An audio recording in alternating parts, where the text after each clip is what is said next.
American industries are getting ready for trade tariffs to go into effect this week. More on the possible economic impact.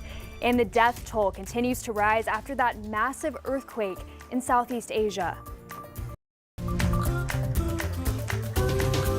Covering news where you live. This is 5 News at Noon. Well, thank you for joining us for your 5 News at Noon. I'm Morgan Wrigley here with meteorologist Stephen Elmore. Really, today, not the type of day I want to get outside much so far. Yeah, it's been a bit on the cooler side of things across northwest Arkansas and the River Valley compared to what we were this weekend. Across northwest Arkansas, though, a lot of cloud coverage right now. Across the River Valley, though, seeing lots of sunshine, actually. You can paint that picture pretty well here. When we take a look outside, you see across Fort Smith, Ozark, Poto, seeing lots of sunshine right now. Actually hard to find any cloud coverage out there as of right now, but there's just a few pesky clouds, mainly overcast skies, actually, across northwest Arkansas into southern Missouri. Now, over the next few hours, the hope is that this cloud coverage really starts to break back up and eventually we'll end the day with some sunshine. But at least so far this morning, northwest Arkansas been cooler and a lot of cloud coverage. Again, the hope is by the time we get to this afternoon into the early evening hours, that's when that really starts to change around, start to see some sunshine. Daytime highs, though, going to struggle only into those upper 50s today. This evening, going to be on the cooler side as well. Across the River Valley, we've seen sunshine pretty much all day. Daytime highs eventually reach up into those mid to upper 60s for us today. This evening shouldn't be bad at either, just a bit on the cooler side. So here's a look at what we're tracking over the next several days. Again, tomorrow going to be very windy outside. Those wind gusts peaking up near 30 miles per hour. Wednesday, though, especially in the morning hours into the early afternoon, we're going to be talking about some strong to severe thunderstorms. That's going to kick off a very active pattern that's going to bring multiple rain chances and thunderstorm chances, not only Wednesday, but Thursday, Friday, Saturday, and through the weekend as well. All that rainfall going to lead to a lot or a high rainfall total by the time we get to early next week. We'll talk about those storm chances for Wednesday, plus the rain chances then there afterwards coming up in just a bit. Thanks, Stephen. Well, it's been just over 3 years since a destructive EF3 tornado hit northwest Arkansas. It touched down in Fayetteville, then moved north for more than 5 miles into Springdale, leaving scenes like this at George Elementary, where a gymnasium and nearby homes were completely destroyed. In total, the National Weather Service says the tornado traveled 5.2 miles. It was up to 350 yards wide. Here's a look at surveillance video that was captured 3 years ago, showing moments when the storm started to strengthen in Fayetteville. The tornado began at 4:04 a.m., tracked north of Johnson, and it ended at 4:12 near Emma Avenue by the Springdale Airport. Well, a new round of tariffs are set to kick in this week, including an extra 25% on imported vehicles and parts. But a new CBS News poll shows that many Americans are concerned tariffs will raise prices. 64% said the president is not focused enough on lowering prices, while 55% said he's too focused on tariffs. However, the United Auto Workers president told Face the Nation Sunday the move could bring jobs back to the U.S. Tariffs aren't the total solution. Tariffs are a tool in the toolbox to get these companies to do the right thing. Now, over the weekend, President Trump told NBC News he couldn't care less if car companies raised prices in response to the tariffs. Well, the death toll from that devastating earthquake in Southeast Asia now stands at more than 2,000 people, with hundreds still missing. Derek Waller has the latest on the destruction.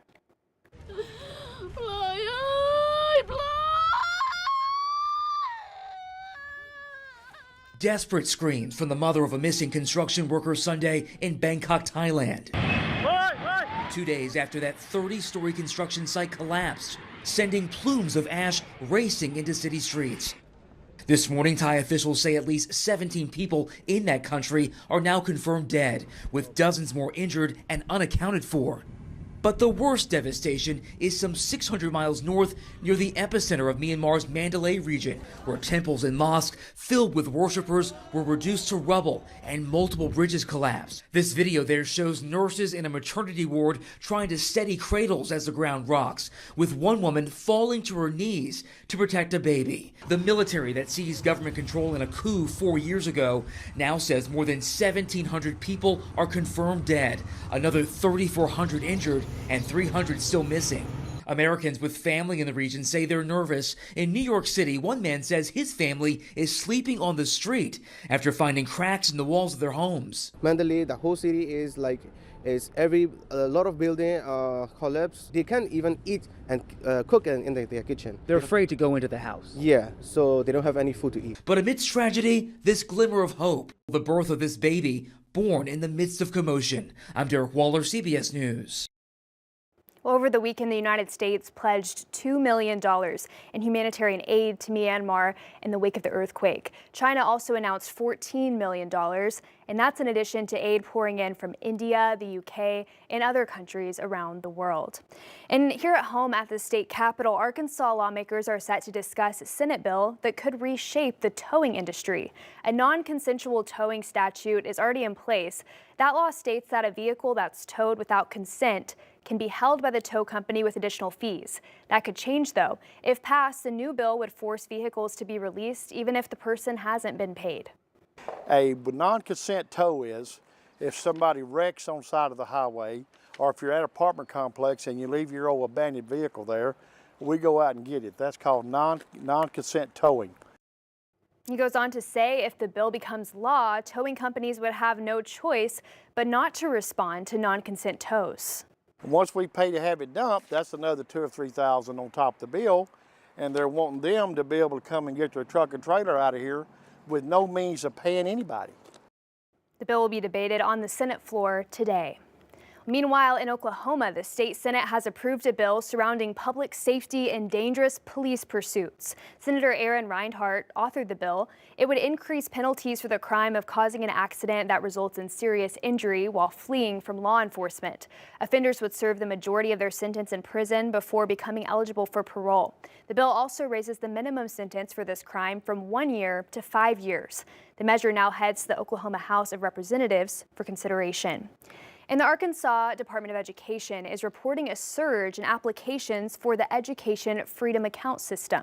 The Education Freedom Account program in Arkansas is gaining momentum, offering more school choice options for families. Arkansas Education Secretary Jacob Oliva says the state's focused on empowering parents. And Governor Sarah Huckabee Sanders' proposed budget includes a significant increase for the program, which covers about 90% of the previous year's per student funding, around $6,600 per student. 23andMe recently announced the company has filed for Chapter 11 bankruptcy, and it's left many wondering if their data is safe. Megan Bragg with our Verify team went to the experts to find out. Our sources, North Carolina Attorney General Jeff Jackson and 23andMe. 23andMe users can download data from their profiles that include a general report summary and raw data from their genetics and ancestry. 23andMe's website says your genetic data will not be shared with employers, insurance companies, or public databases without your explicit consent. As part of the bankruptcy process, the company says it will seek a partner that shares its commitment to customer data privacy. However, North Carolina Attorney General Jeff Jackson is urging users to delete their data from the site now. In a statement, he says, quote, "It's possible that North Carolinians' private genetic and other health data could be sold to other companies." Jackson also says his office is watching changes closely. Whether you call it soccer or football, it's one of the world's most beloved sports. The Marshall Islands was the last country in the world to get a national soccer team, and now it's making its international debut in Northwest Arkansas. 5 News reporter Parker Abels explains how multiple Europeans helped get this team started. Marshall Islands finally has a national soccer team in place as they are currently working to start competition. A few of the people in charge of the team aren't who you'd imagine. They're United Kingdom citizens, but how do they get involved in the soccer team on the other side of the world? We came across the article that was in The Athletic by Shem Levi. I came across the article whilst also doing some coach education online. From that, we tracked down Shem Levi, the president of the Soccer Federation of the Marshall Islands.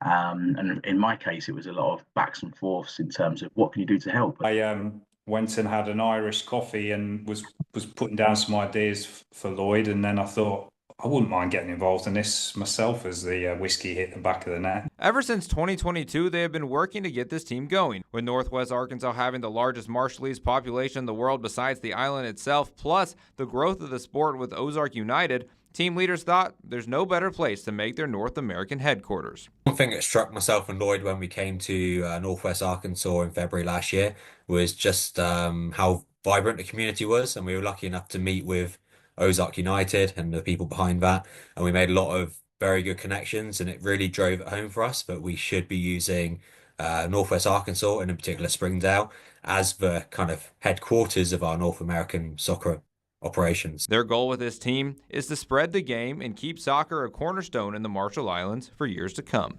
But for us, we wanted the game to be sustainable. We want kids to play. We want to be able to develop it properly, and that it's not just going to be one thing and then it dies off. We want to be here for a long time. Covering news where you live, Parker Abels, 5 News.